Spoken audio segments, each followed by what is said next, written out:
What's good, everybody? Valley here once again, and it is time to recap day 7? I think it's 7 now, of HvZ at UNCG. And yeah, today's missions went pretty well. The second one was kind of a bit of a wash, but that was beyond our control, and we went through it the best we can. First mission, we had the zombies and the humans on opposite ends of this big road thing, and we had to have our leaders take these pieces of paper that are basically cases for and against the big bad of the game, and basically redact things either for or against him, depending on whether we're on the zombies or the human side. And that turned out pretty well. I mean, we had some pretty good close calls where a couple zombies got close. I let one of the bigger runners of the game get a little bit close to me just so he could feel that rush, because he said that was the closest he's ever gotten to me. So I let him get close and blasted him with my rough cut. Which, speaking of that rough cut, before the second mission, the little slam fire hold piece fell out. I think it's because I accidentally left this in my car.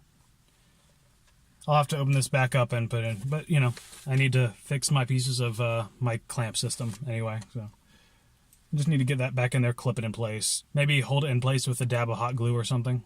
So that'll be done tonight, since I am going to be home alone, sadly, but you know, it happens. You stick this somewhere I won't forget it. I'll stick it in my pocket. Actually, I'll put it in my bag. There we go. I decided to give the test bed strife a day out in the sunshine today, so I quickly printed up one of Colin Wood's 3D printed strife motor covers. This one printed out kind of poorly because I was printing kind of fast, and my thermistor and heater cartridge are starting to fail a little bit, so it's not quite as high temperature as it says it is, so I need to swap that out soon. I'll probably do that tonight as well, while I'm doing everything. But yeah, it printed out pretty well regardless. You know, just need to clean up a few things about it. And it's on a test bed. It's just held on with some hot glue at the moment, because this is the test bed until I get a Foxfire MBS printed up. But yeah, it did pretty well. I mean, it has the DRS cage, the DRS high crush in there, so I was able to range people again pretty well without going too high. Because that Ultrafish is a little bit, yeah, even tuned down, it carries its velocity pretty well. One of the reasons I kind of want to get an FDL3 so I can, or at least save up for one, which it's a little bit difficult now. I'd love to have one for End War, but things happen, money-wise. But yeah, it still performed quite well. I mean, it has the motor braking and everything. It performed quite well in the 2S.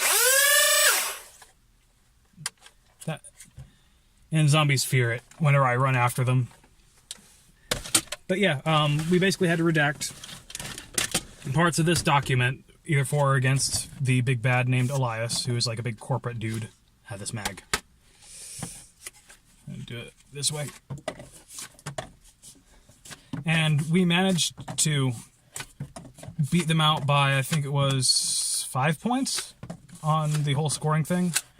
The zombies had gotten up to 28, or they had 24 and they got 4 bonus points for having a zombie mod. And I'm gonna have to ask one of the mods to like send me a picture of the redacted forms for like the human side, because I really want to read that thing, because I was just playing my support gunner role that I usually run whenever I'm running a little bit heavier.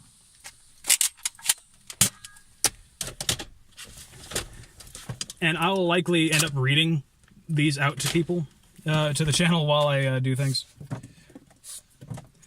And that was all fun. The second mission, which happened at night, we had to move the location because there were a lot of people at the basketball courts here. So, yeah, it happens.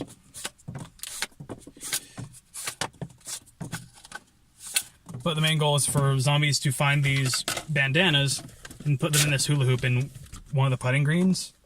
And as humans, we decided, since the humans and zombies were about equal numbers, I actually think the zombies were higher numbers. So we decided to free play this game and just take the loss on it and not take any human losses. So say we got tagged during this mission, we wouldn't actually be zombies for the rest of the game. We'd just have to play as zombie for the rest of the mission. And We had some people in the putting green protecting the circle, and some people running around just trying to stun zombies to try to keep them from bringing the bandanas to the circle.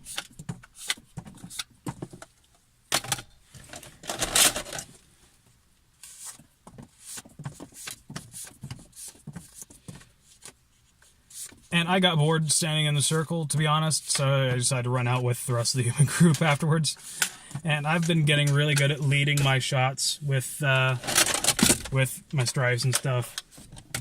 If I'd known we were going to be free playing that mission, I probably would have used the Fortnite banana.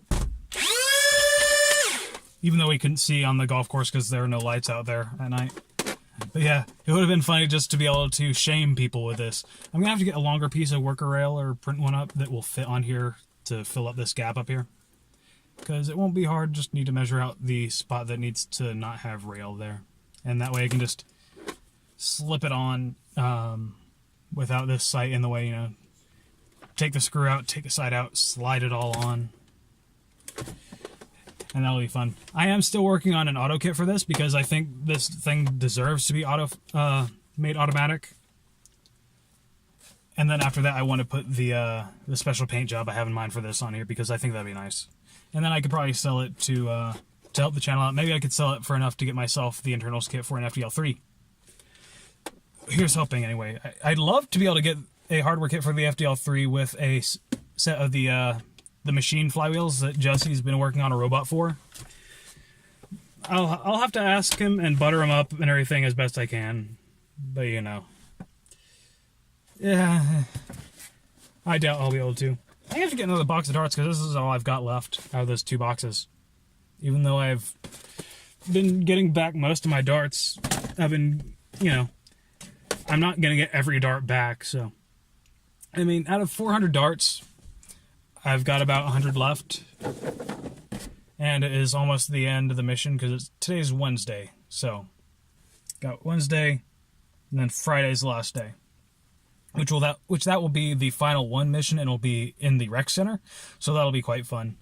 Oh, also, I need to get a new pair of tabby. They finally ripped on the side. These have been through so many factories at this point. I'm surprised they haven't ripped sooner. And yes, I know I'm not wearing a sock in here. It's because I ran out of clean tabby. And they would get really dirty in these shoes anyway because they're really dirty on the inside. But yeah, I need a cash injection pad. I ordered like mags and stuff with that money that Alexander Heath so kindly donated to me to help me get those mags. Like, he saw the video where I was talking about how my 18 flip was getting sticky. And that one's just weak. Ugh. Yeah, look at that. It's not even sticking anymore, it's just weak. I need to stretch that spring out a little bit to kind of get it back into place. But then again, it's solvent welded. Oh, Hasbro, why? Ah!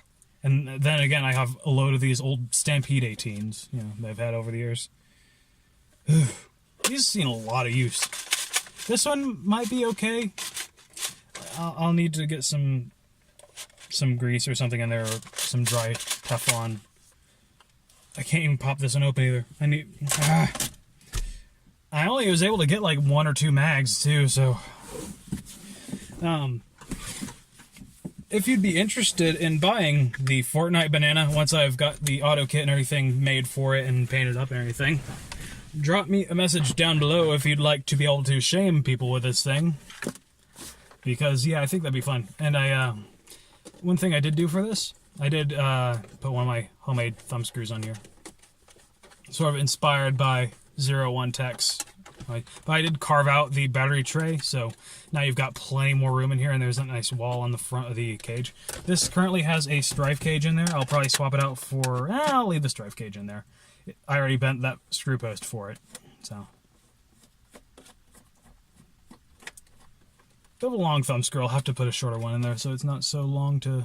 yeah. This thing's actually really darn accurate because it's got the prototype Inferno wheels in it. And I'm not too fussed about keeping them covered because they're just white wheels, so they're not really that easily identifiable identifiable as Infernos. But yeah, it has a really nice quiet sound. It's a different sort of scary. But yeah, my name is Valor. Thanks for watching.